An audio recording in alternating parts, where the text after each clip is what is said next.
We are talking all week about classical mythology, those wonderful stories that sort of wind themselves around every aspect of Western culture moving forward. We see them enacted in so many ways in the modern world. It's interesting that when Freud came up with the idea of the subconscious, he almost exclusively talked about it through Greek mythology, how these mythological tropes and images and ideas and stories really, alongside the biblical stories and the biblical mythology, they are the two really tracks on which Western culture was built. So I thought we would take some time to look at more Greek mythology, but look at it through the lens of people who are writing and working and painting and sculpting in the last couple hundred years. And so the one I want to focus on today is The Minotaur is Wounded. And it is a famous lithograph by an artist no less than Pablo Picasso. And so this is really kind of an interesting lithograph. Take a look at the image closer. Now, we should begin by talking about the fact that in Picasso's life, the idea of the Minotaur was a remarkably potent sign. He paints and does lithographs and etches minotaurs over and over and over again over the course of his career. And this particular one is one of my favorites. This is The Minotaur is Wounded. It's from Picasso, about 1937. The Minotaur made many appearances in Picasso's work throughout the 30s, such as the Minotaur, 1933, the Dying Minotaur, 1933, the Blind Minotaur, 1934, drawing of a sightless and suffering Minotaur being led along by a flower-carrying young girl resembling the one in another painting also.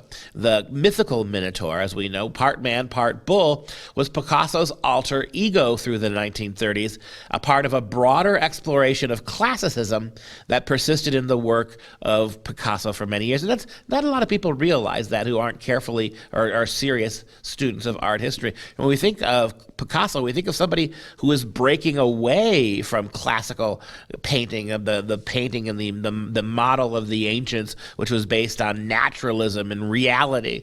But nevertheless, despite the radical reshaping of reality and the huge change that Picasso brought to painting through cubism and other distortionary ways of painting, he still incorporates these classical mythological images. You don't get away from them. For Picasso, these images, particularly his Minotaur paintings, express complex emotion at a time of great personal turmoil. The Minotaur symbolized for him lasciviousness, unchecked lust, violence, guilt, and despair.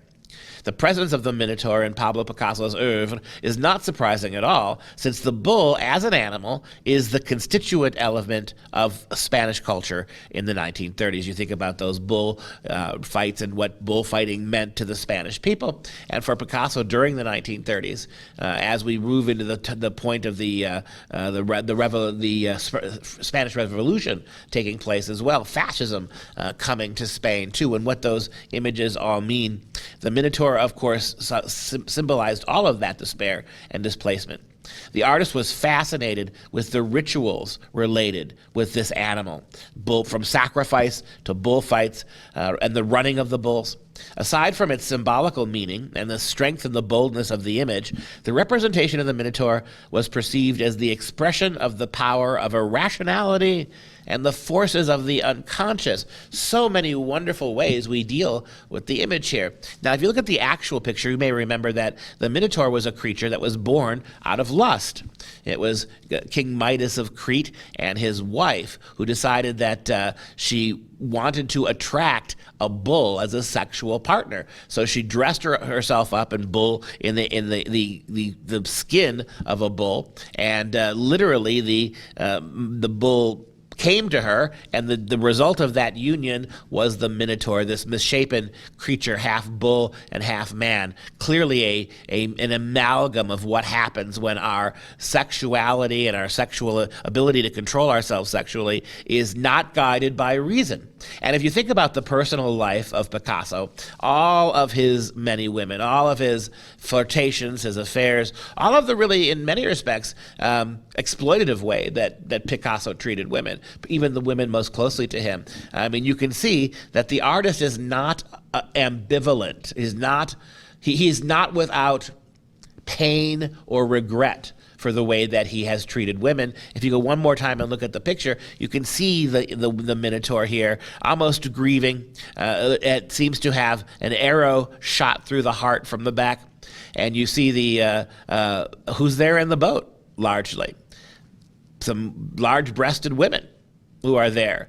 There seems to be a really profound statement here about women fighting back, and one that would mean a lot to a guy like Picasso, whose reputation and in reality and in idea took women quite lightly and used them in exploitative ways. And is it just me, by looking at that picture, that Maurice Sendak, the great artist of Where the Wild Things Are, might have been deeply, deeply influenced by the paintings of Picasso, in particular, the Minotaur?